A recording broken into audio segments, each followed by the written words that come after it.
تو آئیے سب سے پہلا نقطہ ہم دیکھیں گے اس معاملے میں کہ اپنی اسکلس، اپنی صلاحیتوں کو ہم کیسے آگے بڑھائیں. جو چیز کی ایک انسانیت کو ضرورت ہوتی ہے یاد رکھیے، وہ یاد رکھیے ایمبریسنگ لائف لانگ لرننگ، مطلب زندگی بھر سیکھنے کا جذبہ ہو ایک مومن کے اندر.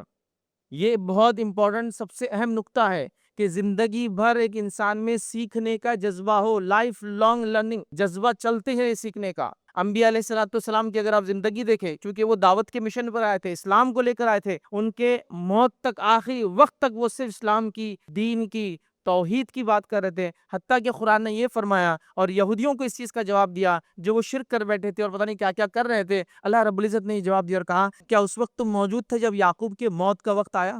تو یعقوب نے اپنے بچوں سے کیا سوال کیا؟ میرے بعد کس کی عبادت کروں گے؟ Life long learning. یہ بھی سیکھ رہے تھے اور مرنے تک سکھا رہے تھے. کیا کہا؟ میرے بعد کس کی عبادت کروں گے؟ بچوں نے کہا ہم ابراہیم کے رب، اسماعیل کے رب، اسحاق کے رب، اللہ کی عبادت کریں گے. تو لائف لانگ لرننگ چل رہی ہے نا. ایک نبی مطمئن نہیں تھا کہ میرے بچے تو توحید پر ہی ہوں گے، زندگی بھر میرے ساتھ رہے، مجھے دیکھا نہیں، مطمئن نہیں تھے. سکھایا جا رہا ہے، پھر پوچھا جا رہا ہے، ریوزٹ کیا جا رہا ہے، مطلب پھر سے سوال کیا جا رہا ہے کیا ہے تمہارا معاملہ، میرے بعد کیا ہوں گا؟ تو لائف لانگ لرننگ، تو تعلیم کا معاملہ، پڑھائی کا معاملہ، سیکھنے کا معاملہ، ہنر سیکھنے کا معاملہ پیدائش سے موت تک چلتا ہی رہیں گا. یاد رکھ. آپ بولیں گے پیدائش سے کیسے ہنر سیکھتا؟ ہاں، پیدائش سے ہنر سیکھتا ہے ایک بچہ. اس کو سکھانا پڑتا ہے کہ لائٹ بند ہے تو سونا ہے تجھے، لائٹ کھلی ہے تو جاگنا ہے. ڈاکٹر بولتا ہے اس کو لائٹ بند رکھو اور پھر دودھ ہی مانگے تو مت دو. اس کو معلوم ہونا کہ لائٹ بند ہے تو سونا چاہیے. تو وہاں سے لرننگ شروع ہو گئی اس کی. اس کو بتایا جا رہا ہے، ماں بول رہی ہے اگر کچھ چاہیے تو بولنا، ایسا آواز کرنا، ہاتھ پیر ہلانا. تو جب ماں اس کو دودھ پلاتی ہے تو لائف لانگ لرننگ، پیدائش سے اسکل شروع ہو رہی ہے. یاد رکھیے آپ.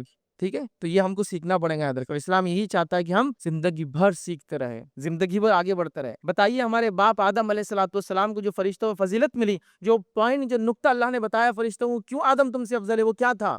کہ اللہ نے پوچھے بتاؤ ان تمام چیزوں کے نام اگر تمہیں علم ہو تو. اور آدم علیہ السلام، فرشتوں نے کہا ہم کو تو کچھ بھی نہیں پتا اس معاملے میں، سوائے اس کے جو تو نے ہمیں بتایا ہے. جب آدم سے کہا کہ آدم سے پوچھا کہ بتاؤ ان چیزوں کے نام، تو آدم علیہ السلام نے فر نام بتانا شروع کر دی. تو کہا میں جانتا ہوں تم جانتے نہیں ہو. تمہارا سوال تھا نا آدم کو کیوں پیدا کر رہا ہوں، یہ میرا جواب ہے. تو آدم علیہ السلام کی صلاحیت کیا تھی؟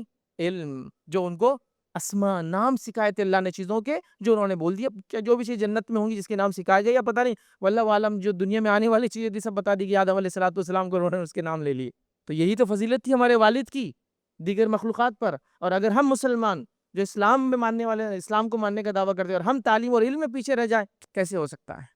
ہو ہی نہیں سکتا ہے. تو زندگی بھر سیکھنا ہے، چاہے میں پڑھا لکھا ہوں چاہے میں پڑھا لکھا نہ ہوں. ہنر تو آگے بڑھتا رہوں. تجارت کر رہا ہوں تو تجارت میں نیا کیا، کیسے ہو رہا ہے، کہاں سے لوگ لا رہے ہیں، کیسے بنا رہے ہیں، میں کیوں نہیں بنا سکتا ہوں، میں کیوں نہیں لا سکتا ہوں، ہم کیوں نہیں کر سکتے. ہمارے یہ سوچ ہونا چاہیے. یاد رکھیں کب تک یہ سوچ پہ ہم چلیں گے؟ بس کی بس جو چل رہا ہے اس کو چلنے دو، دھکا دے کے چیزیں چلا رہے ہیں. نہیں، خود سوچنے والے بنو، چیزوں کو سمجھنے والے بنو.